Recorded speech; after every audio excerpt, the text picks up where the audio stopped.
Welcome to Untold Chronicles, the YouTube channel, where we like to dig into the hidden layers of history. Don't forget to subscribe and share this deep dive with anyone who loves a royal mystery. Today, we're going beyond the crown and diving into the very human story of Queen Victoria, particularly her mental health struggles and her remarkable resilience. It's so interesting because we often picture Queen Victoria as the stoic figurehead, the embodiment of an era. But as our source, Shadows of the Crown, Queen Victoria's struggles with mental health and resilience reveals there was a much more complex and personal story kind of beneath the surface. Yeah, get ready for some serious aha moments as we uncover the woman behind the legend, and trust me, it's not the fairy tale you might expect. You're absolutely right. The source takes us all the way back to Victoria's childhood, a time marked by a really unusual upbringing under what was known as the Kensington System. Okay, Kensington System. Paint a picture for us. What was that all about? Well, it was a system put in place by her mother and her advisor, Sir John Conroy. And it was incredibly restrictive. Imagine growing up in near total isolation. Every move controlled very few friends, and limited contact with the outside world. It was almost like she was being kept under house arrest. Wow. That sounds almost like a psychological experiment.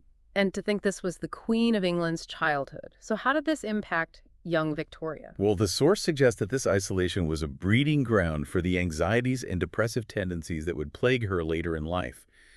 Think about it. A young girl deprived of normal social interactions, constantly scrutinized and with very little control over her own life. It's a recipe for feelings of inadequacy and self-doubt, which, as we'll see, were themes that ran throughout Victoria's life. It's amazing how much our childhood experiences can shape us, even when we grow up to be the most powerful person in the country. And then on top of this already complicated upbringing, she loses her father at a very young age. She was only 8 months old. That's a monumental loss at such a tender age. And we can't forget the complex relationship she had with her mother, who is described as quite dominating, emotionally distant, and heavily influenced, you guessed it, by Sir John Conroy. So far from a fairy tale. Her childhood sounds almost like a Gothic novel. And then at just 18, she becomes queen. Talk got a trial by fire. I can't even imagine the pressure of stepping into that role at such a young age. And remember, this was a time when women were expected to be seen and not heard. The source details how she constantly had to fight for her voice in a male-dominated world, facing skepticism and resistance from her advisors just because she was a woman. The source mentions a situation called the bedchamber crisis early in her reign. Can you shed some light on what happened? It was essentially a power struggle. Victoria refused to dismiss certain ladies-in-waiting, women she trusted and relied on, simply because her male advisors didn't approve of them. So even as a young queen, she was willing to stand her ground. Absolutely, and it really shows her strength of character. She was determined to assert her authority, even if it meant going against the traditional power structures of the time. The bedchamber crisis wasn't just about who attended her. It was about her right to choose, her right to have a voice in her own court. That's a pretty bold move for a young woman in that era. But behind that strong facade, it sounds like she was battling some pretty intense inner turmoil. The source really pulls back the curtain on that. Victoria's journals offer these incredibly raw and personal glimpses into her internal world. They're full of entries where she expresses feelings of inadequacy, self-doubt, and being completely overwhelmed by the responsibilities thrust upon her. There's a quote from her journal where she describes feeling inadequate and burdened by a heavy weight. Those are really powerful words coming from a queen. And many historians now believe that these weren't just fleeting anxieties, but genuine expressions of depression, though of course that term wasn't used or understood in the same way back then. It's remarkable how these personal writings provide us with a window into the emotional reality of someone who, on the surface, appeared so powerful and composed.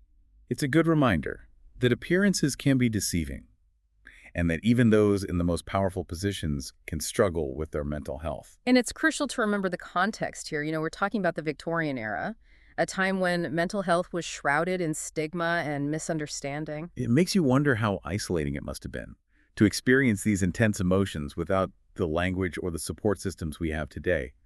Did people even understand what depression was back then? Not really. Conditions like depression and anxiety were often seen as weaknesses, character flaws, or something to be hidden away, certainly not treated.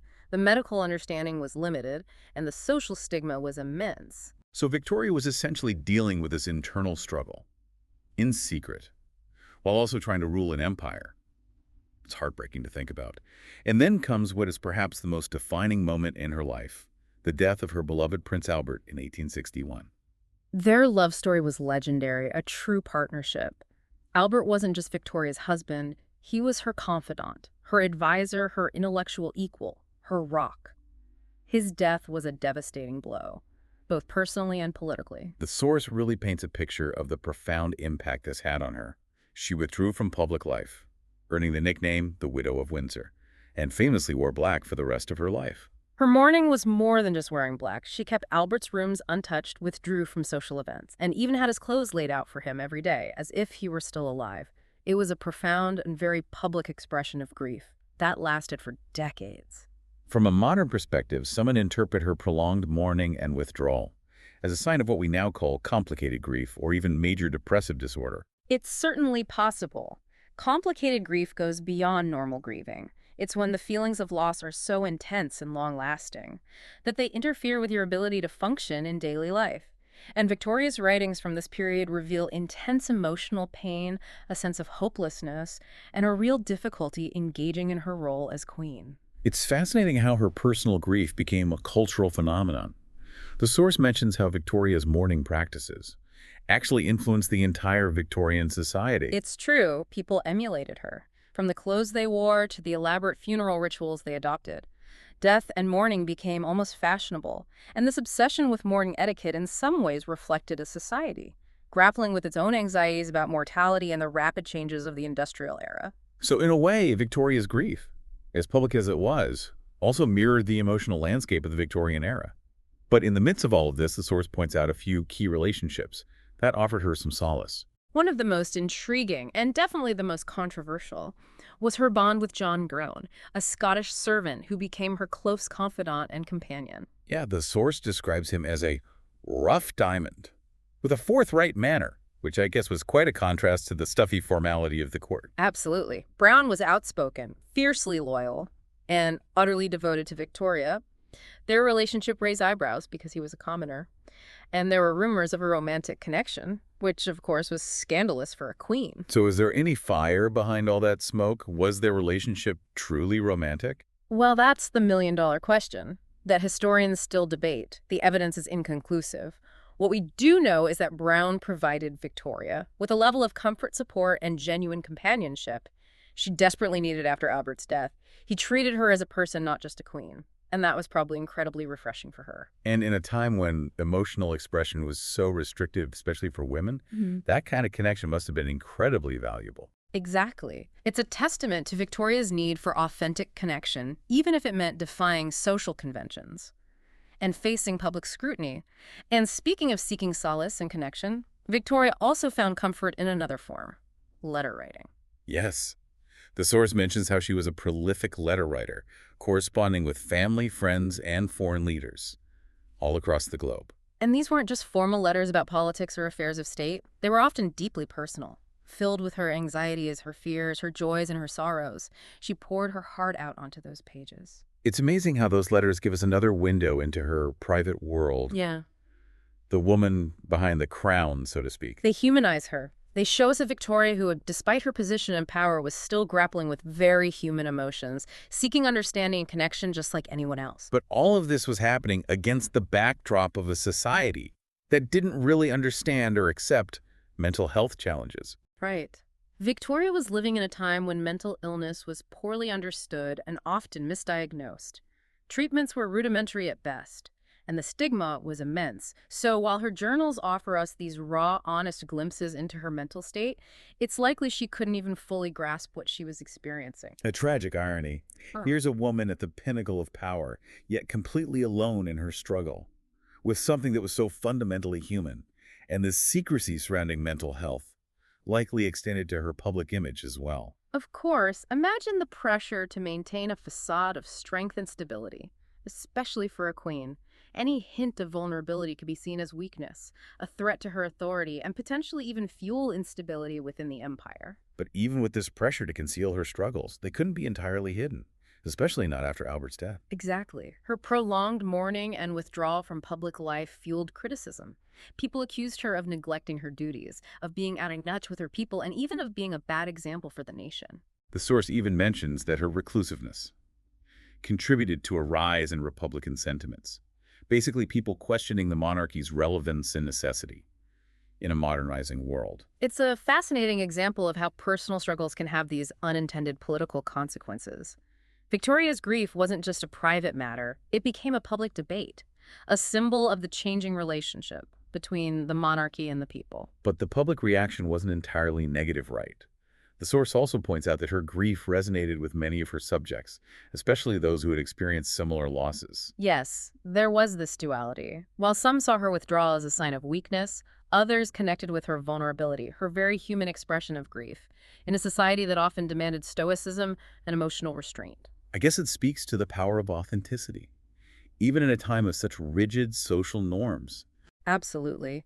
Victoria, despite her efforts to maintain a certain image, couldn't help but reveal her humanity.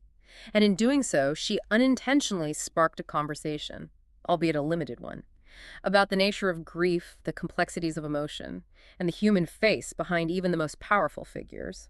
So despite all these personal and political challenges, Victoria reigned for over 6 decades.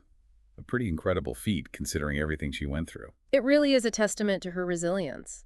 Despite her mental health struggles, the immense pressures of her role, the devastating loss of Albert, she found a way to keep going. She adapted, she found ways to cope, and she ultimately left an indelible mark on history.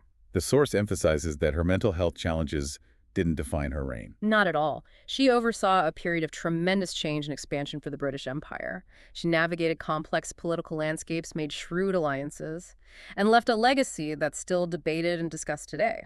The powerful reminder that strength and vulnerability can coexist. You can experience hardship, you can struggle, and you can still achieve incredible things. And Victoria's story is particularly relevant today. We're finally starting to have more open conversations about mental health, but there's still so much stigma, so much misunderstanding. Victoria's experience, even with all its historical context, feels surprisingly modern. It shows us that these struggles are not a sign of weakness. They're part of the human condition, regardless of your status or position. Exactly. And if we can learn anything from Queen Victoria, it's the importance of recognizing and addressing mental health, both for ourselves and for those around us. It's about creating a world where vulnerability is seen, not as a liability, but as a source of strength. It's also a testament to the power of resilience. The ability to navigate adversity and find a way forward, even when it seems impossible. Victoria's story shows us that we can overcome immense challenges, that we can find strength in unexpected places, and ultimately find a way to integrate even the most painful experiences into our lives. And it's a story that continues to resonate today, sparking conversations about leadership vulnerability and the importance of mental health. It's a legacy that goes far beyond the expansion of an empire or the length of a reign. It's a legacy that speaks to the very core of what it means to be human. It's amazing to think how differently things might have unfolded had mental health been better understood during Victoria's era. It really makes you wonder, doesn't it? How might her life, her reign, and even the course of history have been different?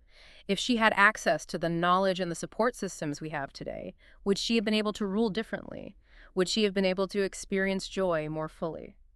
These are questions we can only speculate on, but they highlight how far we've come in understanding the complexities of the human mind. It's a thought-provoking question to ponder. And it's a reminder that we've come a long way in our understanding of mental health. But there's still so much work to be done. Absolutely. We can honor Victoria's legacy by continuing to challenge stigma, advocate for better mental health resources, and create a world where vulnerability is seen, not as a weakness, but as a strength. It's about recognizing that seeking help is a sign of courage, not weakness, and that everyone deserves access to the support they need to navigate the challenges of life. Well said. And on that note, we want to thank you for joining us on this deep dive into the untold story of Queen Victoria. It's been a fascinating journey exploring the complexities of her life, her struggles, and her enduring resilience. We hope you've gained a new perspective on this iconic figure, and perhaps even a deeper understanding of the human experience itself. We hope you found this deep dive insightful and perhaps even a bit inspiring. Queen Victoria's story reminds us that even behind the most powerful facades, there are human beings with hearts and minds that experience the full spectrum of human emotions. And before we sign off, don't forget to hit that subscribe button and share this deep dive with anyone who loves a good royal tale. With a twist, you might just spark some interesting conversations. And until next time, keep exploring, keep questioning, and keep seeking out those untold chronicles that make history so captivating. We'll see you on the next deep dive.